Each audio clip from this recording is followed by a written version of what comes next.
Well, how's it going, everybody?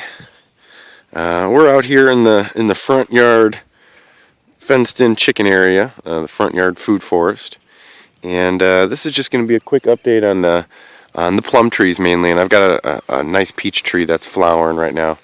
And say hi, bud. Hi. They've watched you get pretty big over the years, man. Yeah. They've watched you since you were a little baby picking strawberries. Cool.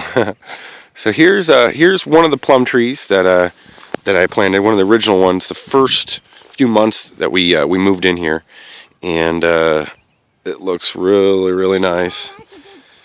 And I'm sure if you guys have seen any of my fruit tree videos in the past, I'm not a big fan of this whole unnatural. A tree is not supposed to naturally grow like that. Nurseries, they prune them for their convenience and for a lot of different reasons, but it doesn't really help the health of the tree and makes a tree that's just requires constant pruning. That thing is huge. Yeah, he's huge. So you can see I added more brush to the rows that I have here. This is a crab apple that I started to prune up, and it's basically a useless tree to me. I really don't need it for pollination. I plant self-fertile everything, even apples and stuff like that. But the chickens like it, and I just used some of the side branches, the bigger logs that I cut off, and sold them to the barbecue joint in town. They use the apple wood to smoke their meats and stuff, and they pay a lot of money for that. So just a small trunk load got me $20. Just of the bigger branches, and I took the brush and everything and continued to line it in the pathways and everything I have out here. So let's go look at some of the other flowering fruit trees that I have. I have some little wild plums that I planted. I dug these up just in the past few days, and I'm making this. This is the original vegetable garden bed that we established when we moved in here, and a lot of work doing gardening and stuff like that. So I'm leaning more towards invasive permaculture, plants that spread on their own and do all the work for you. And we got the ladies here with their boyfriend. Hey, ladies. Look how pretty you guys are. You're all white, huh? And this is... Guys, don't chase the chicken. She don't like that. She don't like that.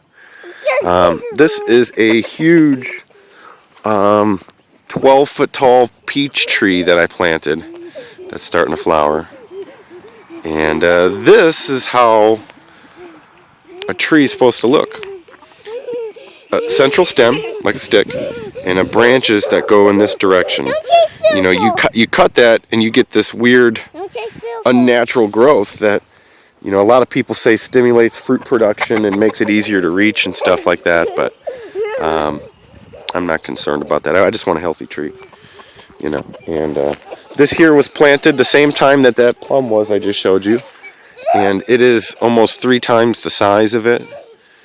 And that central stem goes straight up, all the way up, right in the middle. And you can see how the branches go like this. This is how a tree's supposed to go. I haven't pruned this. I don't mess with it. And I actually bought this tree because of the fact that it wasn't messed with. It was perfect and almost like a seedling. So I'm real happy about this one. A lot of the other trees and stuff that have been pruned or grafted and messed with, I always bury my graft. I let the scion get a chance to root. That way there's no weak point to where if the tree's under stress with drought or too much water or disease or anything, it creates a weak point that the rootstock will reject the scion, and you don't want that. So ultimately, seedlings are the best. Seedlings are kind of inconsistent, but if you got a lot of property and you don't mind that's okay.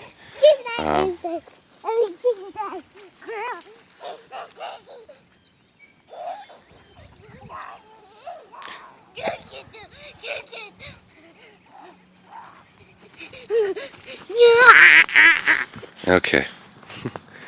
You guys getting some energy out, huh? Alright, so let's go check out some of the other plum trees. And try to hurry this up real quick.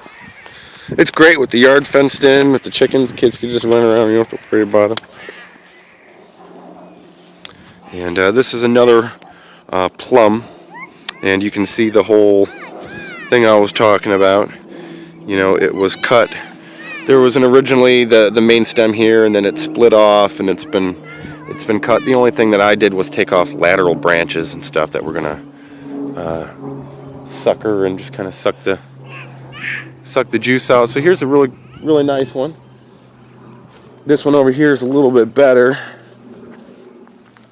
and I'll show you that.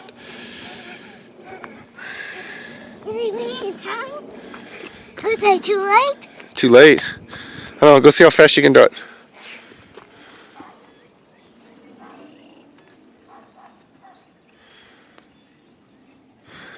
So yeah, let me show you the other plum tree real quick. And this is just a few of the fruit trees. I've got all these rows that you just saw are loaded with fruit trees and berry bushes, and I'm going to do a full update. It's just going to be a long video. And same as with the backyard, all these rows right here are on contour, and they've all got fruit trees and berry bushes and stuff like that. But I want to get a good view of this plum that I've kind of saved in a way. You know, this tree's had a rough time, and it's got a huge nasty graft at the base of it, and you can see that it's actually flowering now. First few years we're here, it really didn't flower, and it had a lot of side growth. They pruned it. This tree was only about this big. It was about this big when we got here, and there was all this side growth, and I pruned it off. The tree naturally just wants to go up, and I allowed it to do that. And there was some new growth that was in here that was going vertical, and I just focused on that. Vertical growth. These guys, these three stems right here. This is the tree you guys were climbing on. You can see the old growth that I've cut off here. Some smaller stuff down here and everything, but look at that nasty graft on there.